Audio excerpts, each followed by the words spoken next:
everybody. Welcome to the Write or Die Show. I'm your host, Randi-lee. On the show, we interview other writers and we talk about mental health from their personal journeys. If you have not already hit that like and subscribe button, go ahead, do that now so that you never miss an episode. Hello.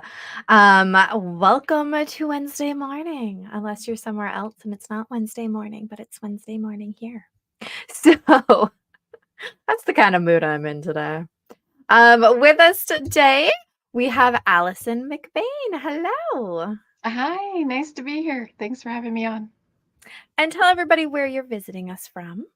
I'm in Alberta, just a few provinces over from you. Yes. I have never been that direction. I have been all to the East Coast. I have yet to be to the West Coast of Canada. I got married in Vegas, so technically I was on the West Coast, just not in Canada.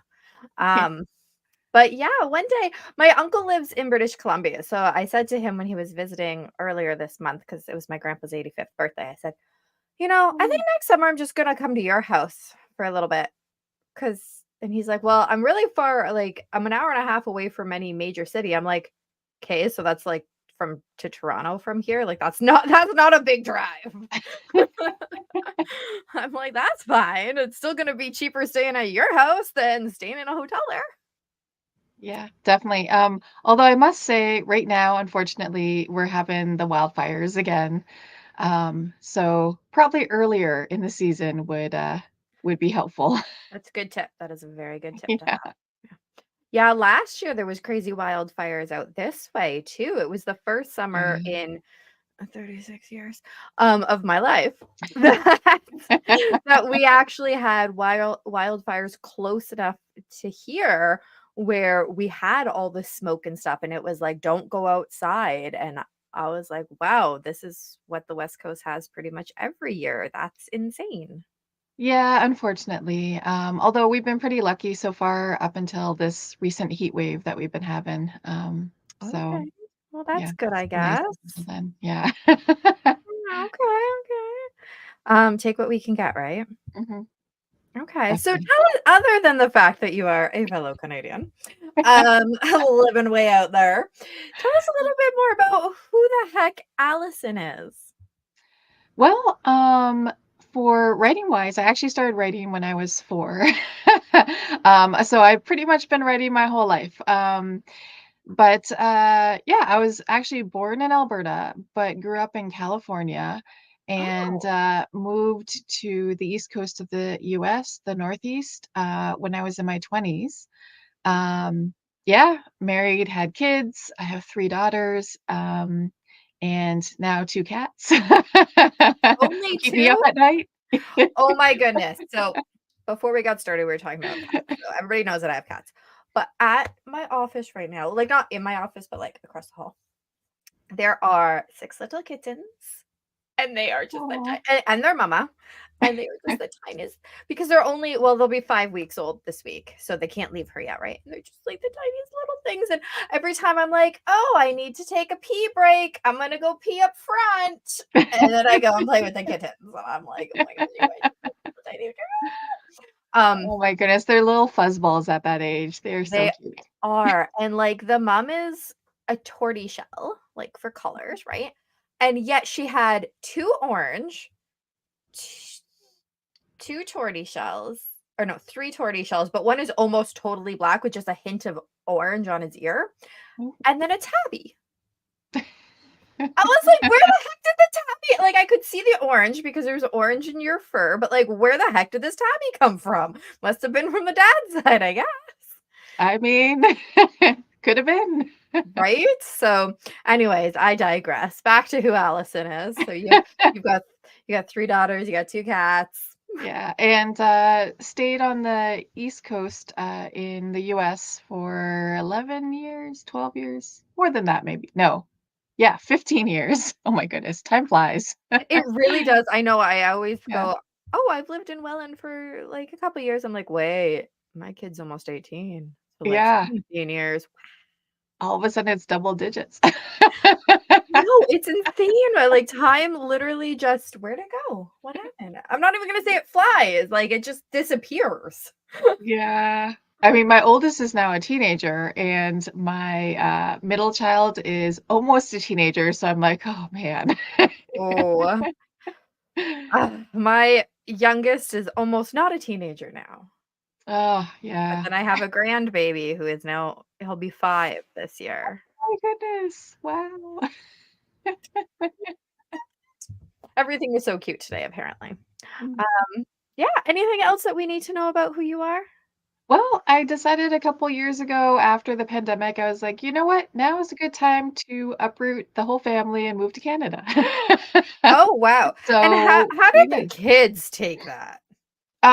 They loved it actually. Oh, So we okay. actually took a road trip. I love road trips. I'm of the era of road trips. I So want to. it's so much fun. You totally I should. And you should drive across Canada. It's lovely. So that's That's what we what I did. want to do.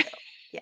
So we started in Connecticut and then drove pretty much straight north and then headed across and spent 2 weeks just stopping at sites and enjoying, enjoying the country in the summer. It was beautiful going around the Great Lakes, Yeah. and moved here in time for the kids to start school. But they loved it as soon as because we moved from, a medium-sized city to a very small sort of rural town Yeah. north of Edmonton, and Okay. they thought it was fantastic, and they spend like the whole summer just barefoot riding their bikes and you Oh, know there's just nothing love better it. than barefoot outside. I love it. I mean, you Yeah. gotta make sure you don't step on no bees, because 'cause I've definitely done that. No, no. Um, or in my backyard, landmines, because I got doggies too. I got Oh, yes. doggies. Doggy There you go. landmines. Yeah. It's not real ones, that would be very scary. Okay, so let's go back in your life. Let's talk about mental health. I Yeah. sounded really serious there. Did I sound serious? So start your story wherever makes the most sense for you. Yeah. So, when most writers like to be by themselves, right? So this is one reason why we're writers, because we like to hide away and tell stories. So I always had that, ever since I was little. But when I entered my teen years, it did turn to depression. So, like, I spent a lot of time by myself. I internalized a lot of stresses that were going on in my life, and got diagnosed with depression, and actually am a survivor of suicide.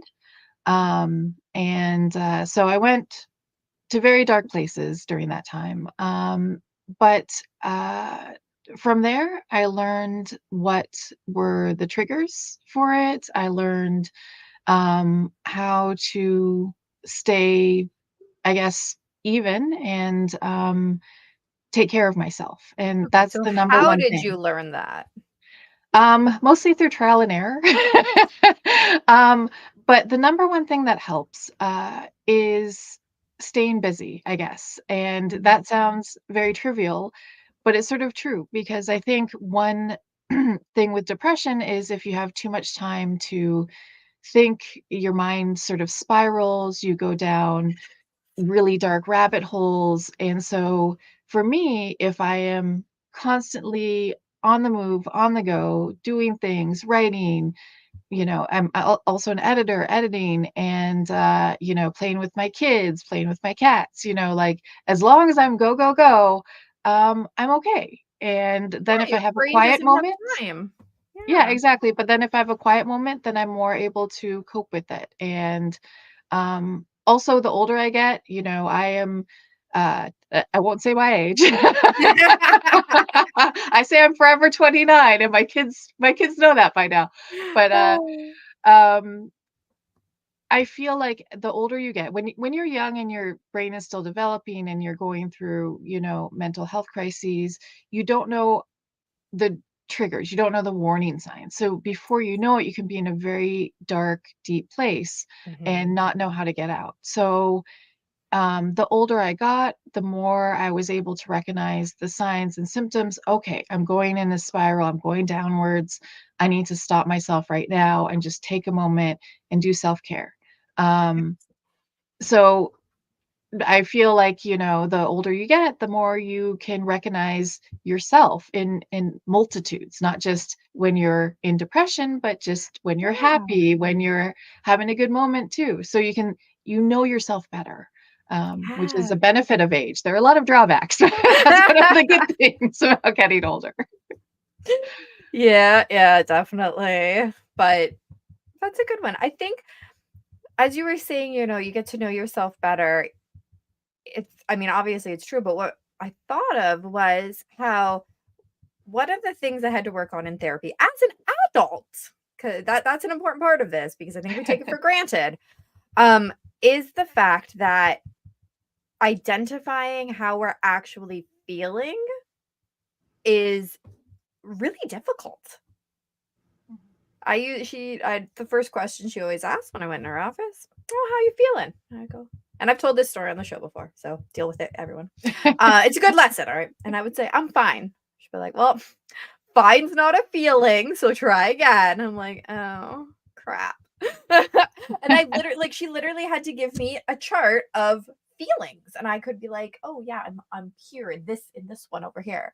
And I'm like, "Wow, this is something that we just completely take for granted that children just learn how to identify their feelings, but we don't." Yeah, that's And then we're true. yeah, then we're stuck as an adult trying to figure it out afterwards and it's a lot more difficult. That is definitely true. Yeah. But another thing is that, writing can be a sort of therapy. So you'll find a lot of, this is why you have your whole show, right? There are Exactly. a lot of writers who have struggled privately with their mental health. And so one way to get it out is to write it out. And whether that's fiction or nonfiction or poetry, they're all wonderful ways of, putting your feelings and your thoughts and, your fears down on the Yes. page so that you don't have to carry them with you. Exactly. And whether or not you're an author or just you wanna write it out, it works, right? Like, you don't have to actually publish these thoughts that you're writing necessarily if you don't feel comfortable doing it, but there's still a lot of therapeutic value in writing it out. Journaling, I guess, is the hot word to say. It used to be writing in your diary back in the day, you know? Yes. You'd get the cute little diary with the little lock on it. Yeah. Yeah. That really Or the did heart nothing. on the front and Yeah, yeah. I had one that was Winnie the Pooh. nice. Oh my goodness. So, my kid found that diary. This is the diary that I used as a teenager going through depression, and he found it and he was reading it. I'm like, that's not for you." And he's like, "Why? Why did you do this? And why are you talking about that?" And I'm like, "Well, I'm just gonna rip this up now. I don't need you reading about it. Thank you very much." Um, I mean, we do talk a lot, obviously, about mental health in my household, clearly. Yeah. But reading what I wrote as a teenager was just not a thing that I wanted to share with my kid. Yeah. No, no. Um, so you had mentioned that you were a survivor. Can you share a little bit Um, I'm not sure how comfortable I am talking more? No, about it's that. totally It fine. was You yeah, can I share mean, how much one or how thing little, but you open the door. That's why I'm asking. yes, no, I know. One thing is, again, it was in my early teens, and it was a very, I was very self-isolating. And so, I was a bit of a loner, and, I actually was being bullied. And, this again can be something that a lot of kids go through. And, especially with depression, you internalize it. You think you're um, uh, not you think you're the problem rather Mhm. than trying to find a solution to the problem. Yeah. And that's again one of the dangerous paths that you can go down. Um, but unfortunately, also depression, like a lot of mental health problems, can get passed on, if you have kids, or, and it also might come from somewhere, your parents, family. It sometimes something that runs in families. Yeah, for So, sure.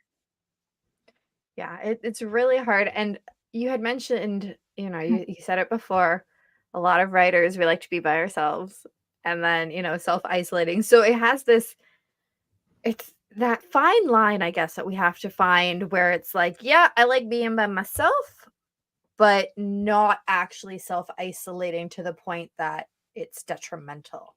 There's that fine line I find, because I've definitely walked that line where I'm like, no, just leave me alone, leave me alone. But at the same time, the more I'm like, leave me alone, the worse my depression's getting. And then I'm like, oh crap, maybe don't leave me alone completely. well, one of my coping methods afterwards was to realize that sometimes that drive to be alone was part of the danger signal. So, Oh, when I was older and, living off on my own, I consciously chose to have roommates, because I okay. did not want to live by myself, because that, again, I could get in a dangerous spiral. So I had roommates, and then, of course, had significant others that Mhm. I was with, and now I have kids. So it's like, and cats. So it's, Right? even pets can be very Yeah. comforting and be companions that can help you get out of your funk if you are, not feeling great. So, Mhm. I always say, get some animals. I don't care if you're allergic, just get some animals. I have developed a little bit of an allergy to my cats. I am oh breaking out a little no. bit because I was petting them before I came in here. But I don't care. I still love them, and I'm just gonna take some Reactin and keep loving them. That's 'Cause funny. I'm also allergic to cats. Uh, I feel like a lot of us cat people are, and we just suck it up. yeah. I know my poor niece, so when my niece comes over, because I also have dogs, she's allergic to the dogs. And I'm like, "Okay, here's your allergy pill. Don't worry. I have a steady supply for you." Like, there's nothing else I could do. I mean, there's fur all over here if you're coming over. No, that's true. Some of my family are allergic to dogs, and we sort of did the test. Okay, who's more allergic? And it turns out that I lost, so we got cats. Oh, okay. There you go, right? Sometimes that's the way to do it. Exactly. Oh, that's funny. I know I was never it was so bizarre. Growing up, I was never allergic to cats. I always had cats growing up, and it wasn't until about, I'm gonna say, 2 years ago that I started, like, getting that super runny nose and getting hives and stuff, and I'm like, Wow. "Oh, dang, what the heck?" And I think it's Mr. Fridgie in particular. He is our newest addition to the house a couple years ago. I think his dander is just more. Is he like a dark colored cat? No, we've Oh. had black cats for years now, and they never bother me. He's actually a tabby, but he Oh, okay. gets really bad dandruff, so I think. Okay, that could be it. Right? That's what I'm thinking. I think it's a little combination there, but he is so lovey, and I will just keep loving him because he just wants all the love. Is there a cat version of Head and Shoulders? I don't know. I did buy this spray actually that is supposed to help with their dander.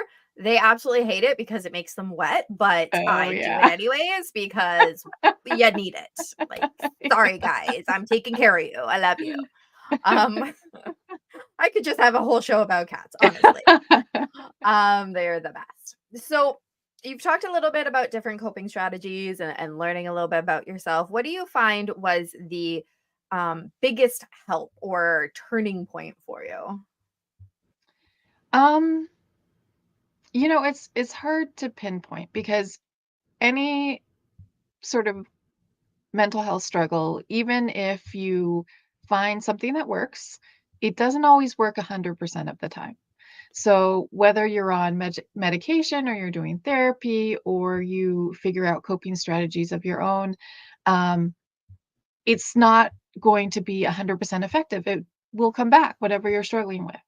Yeah. Um, so I feel having a multitude of coping strategies is helpful, because if one doesn't work, then you can throw the next thing at it and see if it helps. Yes. So having layers, I think, can be helpful.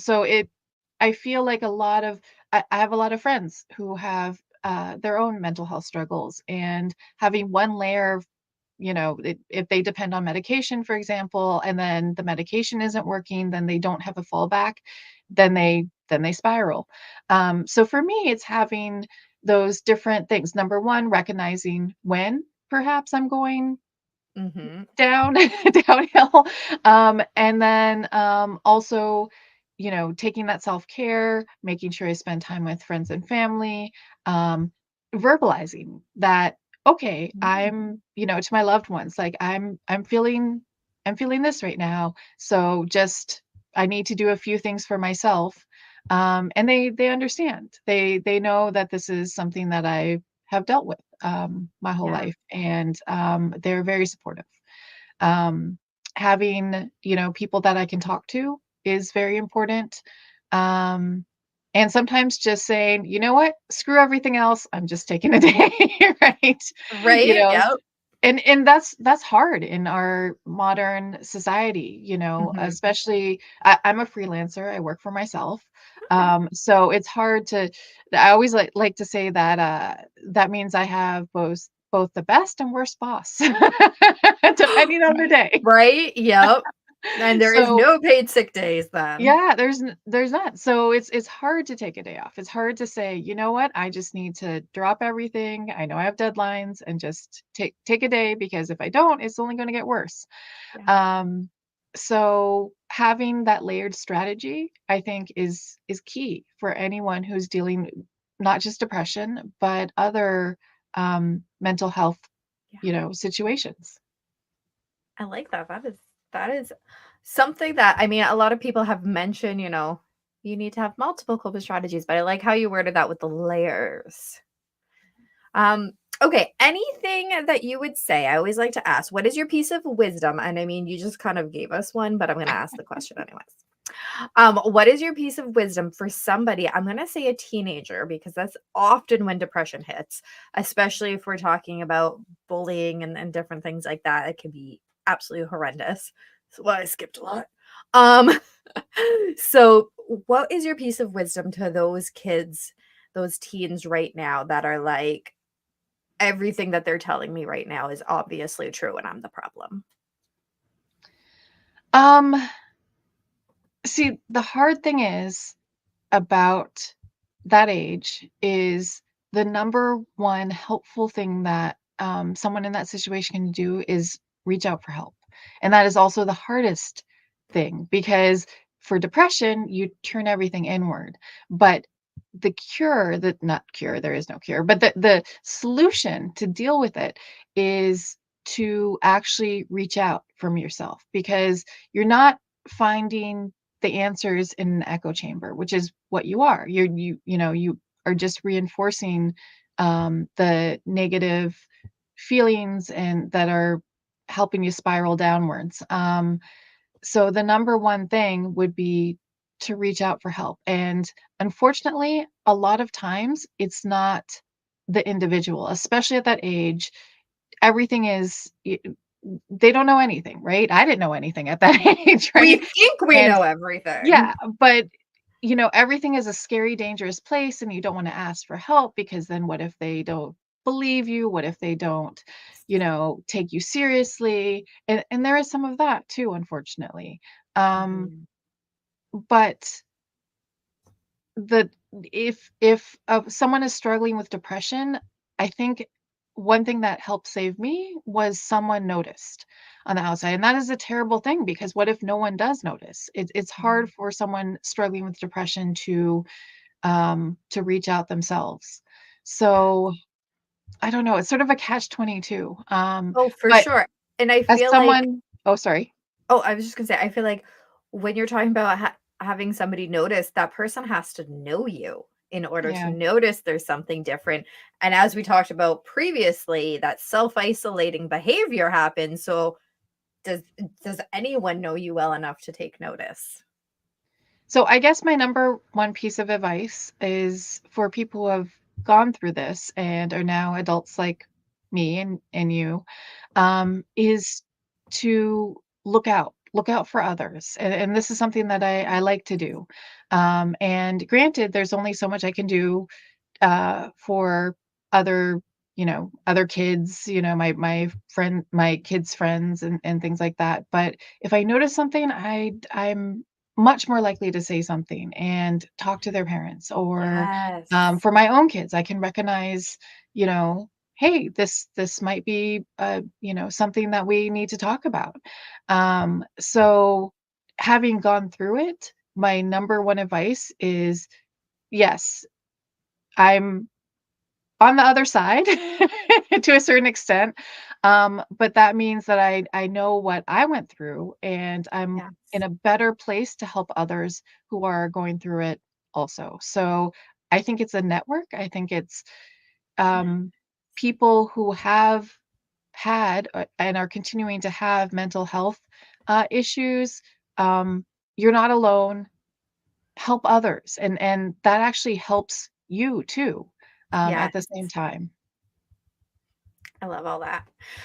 So we know you're a writer. Yes. What have you written? A lot at this point. You sound like me when people ask me that question. I'm like, I don't know a whole bunch of stuff. Yeah, so, I got my start writing, pretty much short stories. I now have, over 200 publications. I stopped counting, and Wow. poems, and, I also write essays, nonfiction essays, articles about writing. Um, I also have several books published. I write in all genres, so Do you have a everything. favorite though? Um it depends. So I have several go-tos. I like writing fantasy, romance, literary, um, adventure, horror. So I guess maybe I don't have a favorite. No, no. You sound so much like me. Well, I'll do this and I'll do that and I'll do that. Yeah. Yeah, but my project this year is actually called Author versus AI. And it's Yeah. where I'm writing a book a week for a year, 52 books Oh, total in all genres. And again, going back to that staying busy. yeah. Dang, that's all I gotta say about that. Well, I have a bit of a background in it. I'm also a ghostwriter, so I've written over Oh, 2 dozen books for clients. okay. So when I was talking to a friend of mine, he's like, "Well, you're a published author. Why aren't you doing this for yourself?" And I was like, "Oh yeah, Right. that makes sense. I should." It's So amazing how when somebody else says it, you're like, huh, oh yeah, makes so much sense coming out of your mouth. right? Right? But I thought of that myself. No, no, Yeah. no. But, it also ties into the current, topic on everyone's tongue, which is AI. Yeah. And so, I'm doing all of these books, 0 AI. So not in the planning, not in the writing. I have already contacted artists who, are interested in doing book covers for them. They Oh, do all of nice. their work non-AI. Yeah. So I want it to be a completely human endeavor from start to finish. As I feel like books should be. Yes, definitely. Oh, that's exciting. So, um, when are your books coming? So, like, obviously, you've been doing it already for, I guess, 6 months. Well, not 6 months. I started on Global Book Day, which is in Oh, April, and I'm gonna end okay, on okay. Global Book Day of next year. Okay, that makes sense. In my head, I'm obviously thinking calendar year, but that makes sense. But okay, so those books way back in April that you did, are those Mhm. published already? Or are you publishing everything later? Like, how's that working? Well, that would be truly insane. Right? That's I why I'm can't like, do both. what? What? Exactly. Although I do have a few publishers interested in several of the books. So, um, I I've been in talks with them, but yeah, so there some might be self-published, some will be published through traditional publishers, but most of that will be happening next year ish. But every week at the end of my week, I do read an excerpt that I had just written. So I Oh, have my own YouTube channel where I read them. I talk about the summaries at the beginning of the week, and then yeah. I talk about that. I read the excerpts at the end of the week, so people can get a taste of what I'm writing. Oh. What's the Um, YouTube channel? it is author versus AI. It's So fitting. Yep. considering Yes. that's what it's called. Yep. Yeah, and all this can be found on my website too, which is authorversusai.com. So, Okay. yep. Very cool. And of your published books, what give us I know you have too many, so give us like 2 of them. Well, I only have 4 published under my name. There's a Okay, lot okay. So more give us those. published not under my name. Okay, okay. Give us Um, those. yes. So I have YA fantasy, which is a retelling of Beauty and the Beast, except gender swapped. So the Beast is a woman.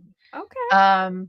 My latest book is a alternate history, which it takes basically it's set in the 1700s, and it supposes that maybe China had Chinese ships had come over in a few centuries earlier and established permanent trading colonies and completely changed the course of history. And so now the indigenous Oh, what populations, is I that should one say, called? is called the New Empire. Okay, yeah, I read that one. Okay. That was you. Yeah, so the indigenous populations are now a world superpower by the time the book takes place. Nice. So It was it was a fun very reimagining. It was, and it was fun to read. So I obviously guys go read my blog. You'll see the review. But yeah, it was so interesting how I was like, that's not how it happened, but that's really cool. Like I was like, this is cool. And I really liked the main characters, the two guys there. I'm like, oh, that's so cool. And I don't like to give spoilers in my reviews, so I'll shut up now. Good book though. So Thanks. go and get it. And I'm assuming we can get them all on Amazon. Yep, definitely. Or anywhere books are sold, pretty much. Yes. I know some people are like, oh, I hate using Amazon. I'm like, I use it all the time and I'm okay with it. I also use it to self-publish though. So like I have a separate vested interest in, no, please go that way so that I don't have to do anything with shipping. Okay, so and you've already told us your website, Authorverse AI. But where else on social media can we find you, follow you? I'm pretty much on most of the social media platforms, so Instagram, Twitter. I even joined for this project. I joined TikTok, which was Oh, I an love me some interesting. TikTok. I was like, well, mostly. So I talk about my writing journey. I talk about the books that I'm writing. And I also do tips every week. So how I'm writing a book a week and how others can also. So I do writing tips, like very short videos, Okay. every week. So by the time the year is over, people will have the whole, like, from start to finish, how to outline, how to write your Oh, characters, see, how that's to, cool. yeah. Very So that's cool. What also is your on my, TikTok handle? it is, I should know this, it's Author versus AI. Oh, Also. I was gonna guess that, but I was Yes. like, we'll see. Let's see. Alright. But it's also on my YouTube channel. So if you are not on TikTok, you can go to YouTube and it's all there to watch also. Yeah, and on my website. But Excellent. yeah. Well, thank you so much for coming on and sharing with us. Oh, thanks for having me. This has been fun. Anything else that you want to say before we say goodbye? Um, just thank you for having me on. And again, if anyone is struggling with any sort of mental health issue, the number one thing that I would recommend is to reach out to others. And I know it's hard. It's very, very hard, but it is beyond helpful. You're not an island, even if it feels like it. Yes. Awesome. Thank you so much. Great. Thanks so much. As always, thank you so much for the amazing guests that we have on the show. Be sure to check out their links down in the description below. If you want to support the channel, go ahead and check out our merch store. We've got some very cool things on there. That's my favorite. Sorry, I'm busy ending the stigma. But there's some other very cool designs. 10% of the proceeds always goes back to the Canadian Mental Health Association. Be sure to follow us on Facebook at RV Media because we have some great new shows coming up and you never want to miss any of those episodes. And remember, the only way to end the stigma of mental health is to speak openly and honestly. Bye.